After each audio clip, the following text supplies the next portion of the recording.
to the investors and the board of Cyrano.ai. As you guys know, I'm Scott Sandland. I'm our CEO. And I just want to give you a little bit more perspective and depth into the bullet point list you guys just got in that email in terms of updates. And so feel free to watch or just put this on in the background, whatever you like. And I hope this helps give you guys an update into a bunch of the progress we're making.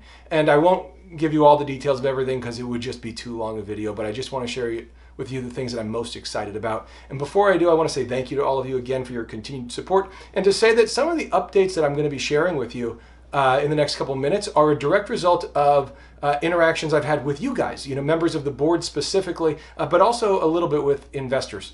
So I'm saying that to encourage you to reach out. Some of you haven't had in-depth conversations with me since our last official update, which is fine, but I want you to know that you can. And I genuinely value all of your input and your networks and the opportunities we all see to use Cyrano and to have it be a win.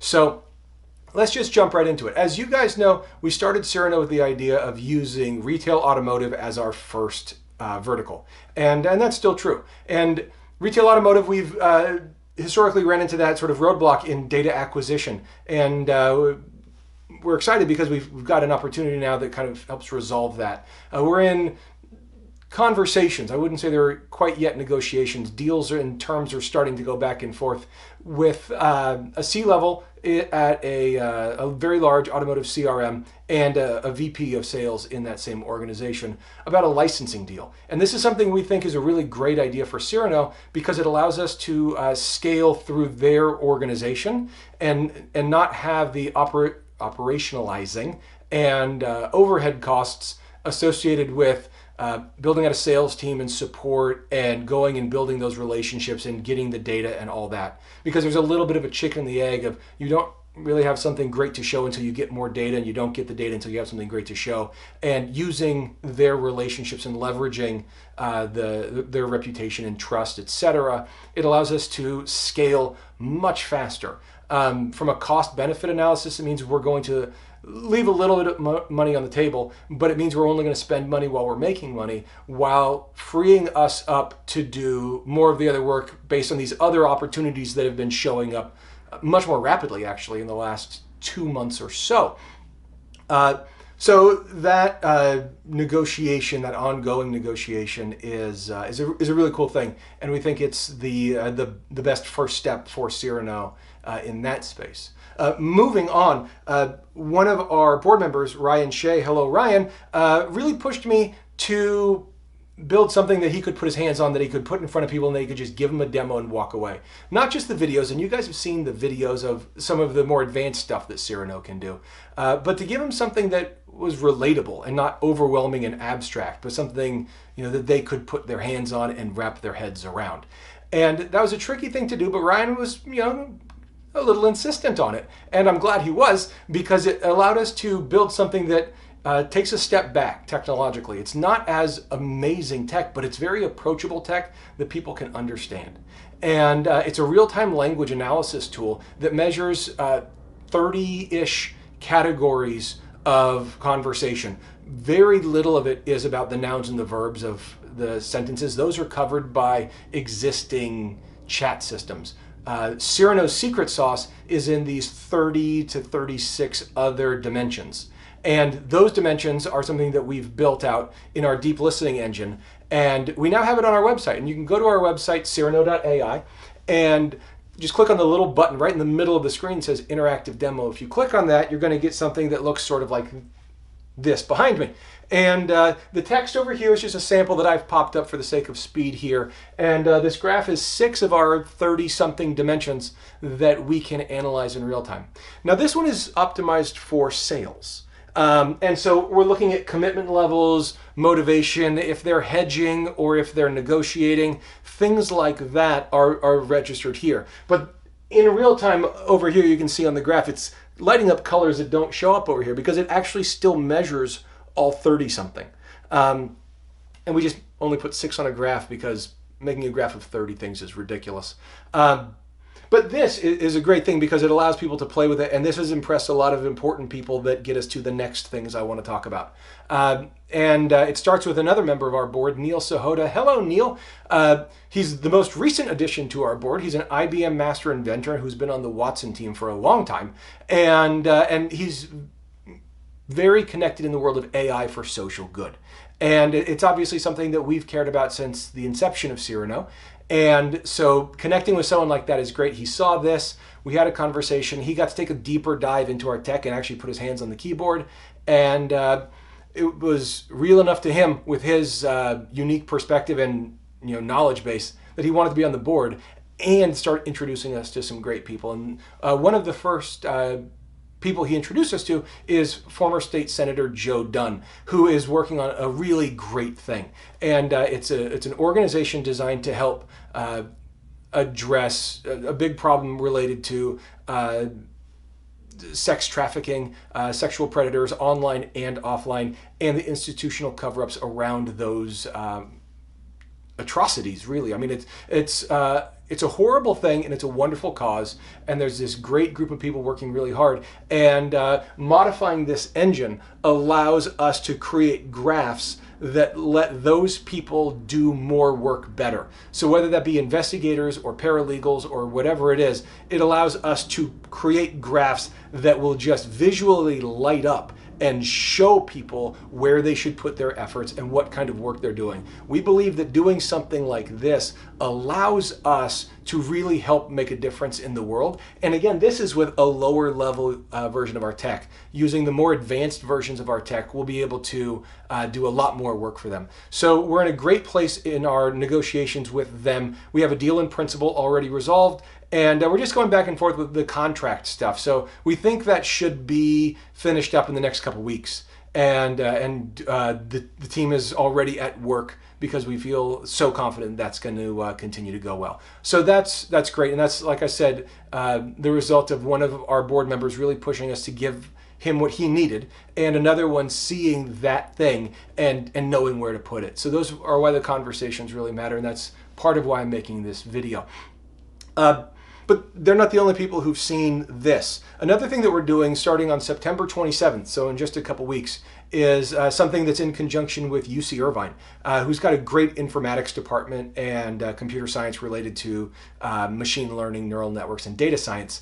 And we're building a prototype, is I guess the right way to think of it, sort of an alpha build of an interactive journal. So this text right here can be generated via voice, via typing, via whatever. The system can grab this and turn it into something that it can analyze. And what we want to build is, think of it as an interactive journal for at-risk teens and kids to talk to their phone, talk to their laptop, type it in as a text message, and allow them to get analysis that's going to help them. And we can also graph this in a way that could potentially notify counselors, therapists, parents, if it reaches certain thresholds. And that's the work that we're going to be starting, like I said, September 27th.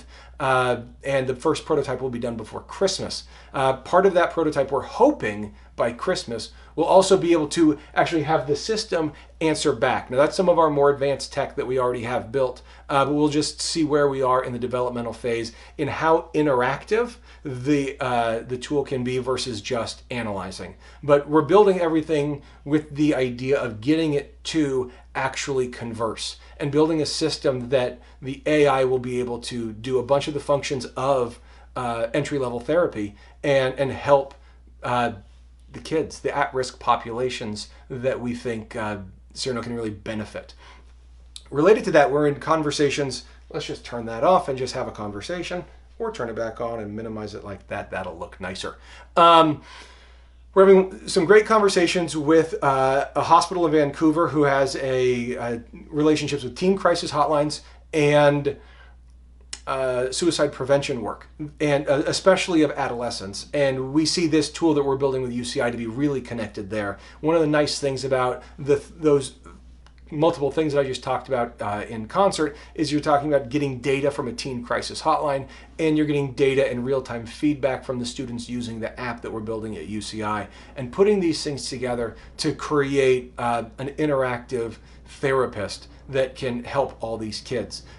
part of that is also in just an interesting small world. Ryan, I get to say your name again. A mutual neighbor of ours, Ryan, is a guy who you know well named John Jolliffe, who is an awesome guy and happens to be a radio call-in therapist. He's had an internationally syndicated show for a long time, and he has over 100,000 minutes of phone calls of him doing really great therapeutic work. And so we can take that, and we're in the process of obtaining that and working with that to plug that in with the teen crisis data, to plug that in with the UCI data, to put all these things together that are creating sort of these prototypes, these agents. And when you take it and you combine it with our ability to analyze text, it allows us to see the strategy of what's going on the end user and the practitioner. And so it allows us to optimize for strategy to help all those people. And what's really great is we're starting with at-risk teens because they're more comfortable interacting with the tech, but we're not going to stay there. We have a early conversation. One of our head programmers who's been with us since all of you, he is very connected with the VA in Syracuse and is very passionate about helping with the suicide prevention issues related to veterans and Veterans Affairs. And so he's been acting proactively on our behalf in those conversations, and we're just starting to loop ourselves in now that it's getting to this stage. So we think that's obviously a wonderful cause. And related to all those things, we're having conversations with a guy who Neil introduced us to, who is connecting us with, and we've started conversations with psychiatry departments from a couple of UC schools. And they're heads of psychiatry departments who want to build a system that can automate and augment a lot of the psychiatry needs and mental health needs for people in a community. And that means we can build something that can help recommend medication dosages, which medication to use, and then help offer some of this supplemental ongoing counseling support. And we really believe that we're sort of at the front cusp of this thing that a lot of people have talked about a little bit, which is sort of some sort of AI therapy tool. And because of all these relationships and data sets we're talking about, and there's more that I'm not going to bug you with now, but there's more of those sort of loose connections that are a bunch of data. And we think we're just starting to get the momentum there, and the relationships we're building and the meetings that we're having get us to a place where, because we can analyze text differently than any other AI company that we have heard of, we believe that we can extrapolate strategies and value from that data that will allow us to more quickly generate the system that can help these people.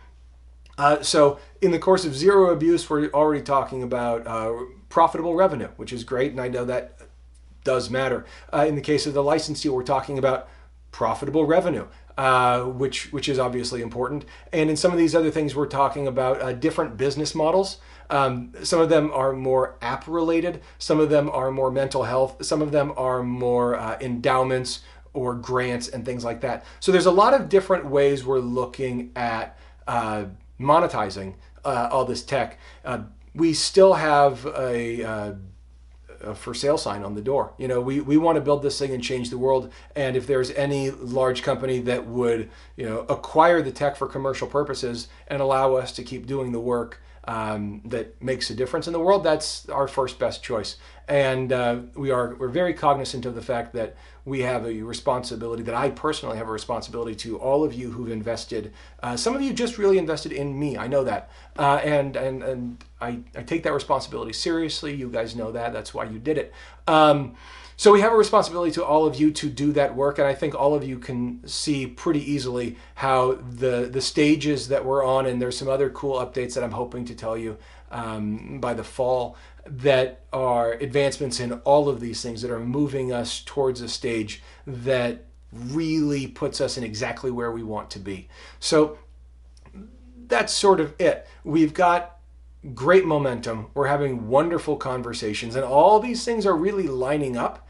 And as the stars are aligning, we have an opportunity to have ongoing income from something that's 90% built and done. We have the system that we built that really scales as an entry-level sort of beta partnership with a lot of other companies that's a low risk for us, and it provides high value for them really fast. And that allows us to prove to these people that we're real. We're doing some really cool interviews and PR stuff that is going out in books and magazines and things like that as well. And there will be more updates in the PR front sometime this fall. So again, thank you guys for being awesome. Thank you guys for supporting me and Cyrano and the work we're doing. If you guys have any questions, ideas, opportunities, or comments, let me know.